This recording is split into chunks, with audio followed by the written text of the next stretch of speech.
Hello everyone, here I am Pooja Sharma from Arya College of Engineering and IT Jaipur.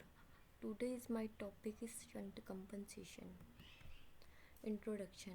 For high voltage transmission line, the capacitance is high and plays a significant role in voltage conditions of the receiving end. When the line is loaded, then the reactive power demand of the load is partially met by the reactive power generated by the line capacitance, and the remaining reactive power demand is met by the reactive power flow through the line from sending end to receiving end. When the load is high, means more than surge impedance loading, then a large reactive power flows from sending end to receiving end, resulting in large voltage drop in the line. To improve the voltage at receiving end, shunt capacitor may be connected at receiving end to generate and feed the reactive power to the load, so that reactive power flow through the line and consequently the voltage drop in the line is reduced. To, to control the receiving end voltage, a bank of capacitor, that is a large number of the capacitors connected in parallel, is installed at the receiving end, and suitable number of the capacitor are switched in during the high load condition depending upon the load demand.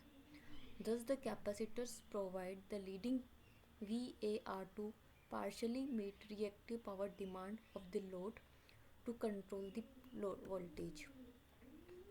If Xc is equals to 1 upon omega c be reactance of the shunt capacitor, then the reactive power generated of leading kVAR supplied by the capacitor is given by Qc is equals to V square upon Xc is equals to V square omega c, whereas V2 is magnitude of receiving end voltage. To control the receiving end voltage, generally one shunt reactor is installed and switched in during the light load condition. To meet the variable reactive power demands, requisite number of shunt capacitor are switched in addition to shunt reactor, which result in adjustable reactive power absorption by the combination. Active compensation using SVC, static VAR compensator, without rotating part. An static VAR system consists of two elements in parallel. One is reactor and another is bank of capacitor, used for the surge impedance compensation for the compensation by selectioning a long transmission line. Also for load compensation to maintain constant voltage for slow variation of load, load rejection, outage of the generator and line under rapid variation of the load, improve system power factor and stability. An idea static reactive An ideal static reactive power compensator must be capable of step-less adjustment of reactive power over an unlimited range. It means lagging and leading without any time delay.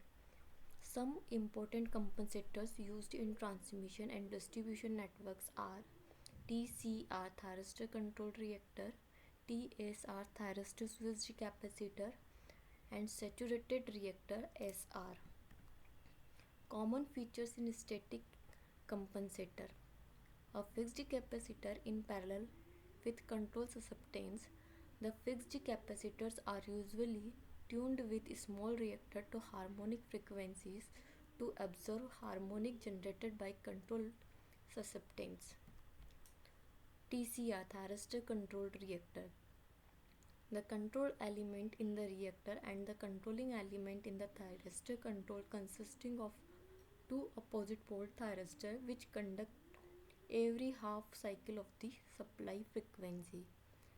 Currently available thyristor are blocked voltage up to 4000 to 9000 volt and conduct current up to 3000 to 6000 ampere. Practically 10 to 20 thyristors are the required blocking voltage. The current in the reactor can be controlled by method of firing delay angle, The closure of thyristor valve is delayed with respect to the peak of the applied voltage in each half cycle. Let the firing angle can be alpha and applied voltage is V, then Vt is equals to Vm cos omega t and It is equals to Vm upon omega L sin omega t minus sin alpha. The amplitude ILF alpha of the fundamental reactor current ILF alpha can be expressed as Vm upon omega L 1 minus 2 upon pi alpha minus 1 upon pi sin 2 alpha. The admittance as the function of the angle alpha can be written directly from the current equation. BL alpha is equals to 1 upon omega L 1 minus 2 upon pi alpha minus 1 upon pi sin 2 alpha. The admittance BL varies with alpha in the same manner as the fundamental current ILF alpha. If the switching is restricted to fixed delay angle, usually 0, then it becomes thyristor switched reactor TCR. The TCR provides fixed inductive admittance. As the thyristors are fired, the distortion in sine wave is observed with production of odd harmonics. Arranging the TCR and coupling transformer secondary in delta cancelling third harmonics and its multiply, but fifth and seventh harmonic are still present. Some reactors are usually included in the fixed capacitor branches, which tuned with these branches is filtered for fifth and seventh harmonic. The operating VI area of TCR and of TSR is shown in the figure. Thyristor switched capacitor TSC. In this scheme, TSC are used with TCRs. The TCR and capacitance changed in the discrete nature. The susceptance is adjusted by the controlling the number of parallel capacitor. The capacitors serve a filter for harmonic when only the reactor is switched. Advantage: dynamic stability is better. Disadvantage: more number of the ACR, more cost. Normally, a relative small surge current limiting the reactor is used in series with the TSC branch. This is needed to primarily to limit the surge current in the thyristor valve under abnormal condition. The transient free switching in case 1 VC is less than and equal V at VC is equals to V and and VSW is equals to V, and case 2 VC is greater than V, then alpha is equals to 0, VSW is minimum and switching out at I is equals to 0. The basic TSC and isolated waveform is shown in the figure. This is the operating VI area of TSC.